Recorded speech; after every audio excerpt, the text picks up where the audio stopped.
L'accident se serait produit au pied de l'immeuble. Là, dans cette gaine-là. Le chaton serait tombé dans cette gaine électrique enfouie sous terre.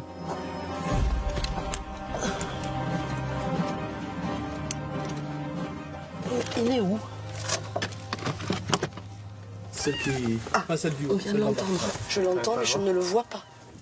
Les miaulements du chaton viennent bien de la gaine.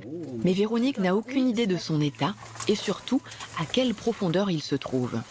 Alors Eric, là on a réellement besoin de la caméra. Le chaton a de la chance. Les pompiers ont reçu il y a quelques jours une caméra de plombier très technique pour explorer les lieux les plus inaccessibles.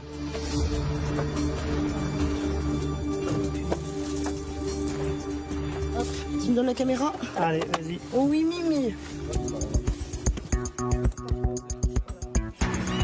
Encore un peu, encore un peu, encore un peu.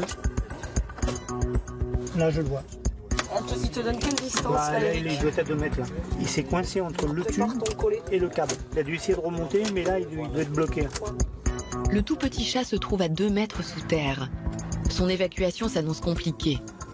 La gaine est située dans un recoin exigu et la nuit commence à tomber. Ce que je te propose, c'est éventuellement avec le coupe-boulon de couper la gaine sur sa hauteur. Oui. Déjà, ça va nous libérer au moins 50 cm. Coupe-boulon et scie à métaux, les pompiers multiplient les outils pour venir à bout de la gaine électrique. Ils gagnent ainsi du terrain. J'ai presque fini. Je suis là. Le chaton n'est plus qu'à 1,50 m sous terre. Mais c'est encore trop profond pour le sortir à main nue. Pour l'extirper, Philippe, chasseur amateur, utilise la technique du collet, un fil de fer fixé au bout de cette tige de ramonage. Voilà. Là, ça serait une bonne prise. T'as du scotch ou pas? Ouais. Du système D qui pourrait se révéler payant, mais pas sans risque. Si Philippe tire trop fort, le lasso pourrait étouffer le chaton. On a mis la tête de caméra légèrement un peu plus loin pour avoir la vision du collet. Et dès que on va voir la tête dans le collet, hop, il va tirer. Bon, Allez, c'est allumé. Les pompiers doivent se coordonner au millimètre. Et si tu descends comme ça, tu restes comme ça, c'est bien. Voilà, très bien. Ah, stop. Voilà. Alors vas-y, descends encore un peu. Voilà, stop. Là maintenant, il faudrait que ton collet, tu le pivotes comme ça. Vas-y, descends. Thomas, c'est moi qui tourne. Tu accompagnes juste. J'accompagne juste. Vas-y, descends. Remonte un peu. Remonte un petit peu. Remonte un petit peu. Vas-y, descends. Descends. T'es pas mal. Vas-y, descends encore un peu. Encore un peu. Tire dessus. Ah, trop tard. Non. Il a lâché. Il a passé. Vas-y, descends. Descends. Vas-y, le collet. Vas-y, il est serré là. Serre-le maintenant. Là, c'est bon. Maintenant, il faut le serrer. Il faut serrer le collet. Non, il marche pas ton collet. Après 2 tentatives, l'essai n'est toujours pas concluant. Mais Véronique refuse d'abandonner. Il est là. Vas-y. J'ai le bras. Enlever le câble. C'est bon. Lâchez tout, je l'ai. Allez. Voilà. Eh ben, oh là là, il est jeune. Il a à peine 15 jours. L'intervention n'est pas terminée.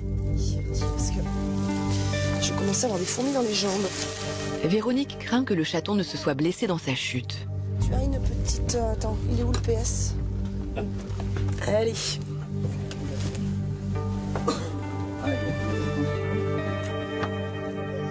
Ça bat très très vite. Mais c'est bon, il n'y a pas de souci. Couleur des muqueuses. La langue elle est bien rosée. Ça se laisse bien faire. La petite patte fonctionne. Un petit remontant suffit à redonner de la vigueur au chaton. Sans collier ni tatouage et donc sans maître, sa mésaventure va même se transformer en conte de fées. Bon, Thomas, tu es l'heureux papa? Tout à fait. Pourquoi? Parce que j'adore les animaux et j'en ai déjà plusieurs à la maison, donc ça sera pas un souci. Véronique et son groupe de sauvetage animalier sont de nouveau prêts à intervenir. Heureusement, dans la région, ce ne sont pas les seuls urgentistes équipés pour secourir nos compagnons. SOS Animaux, mardi soir sur Sister.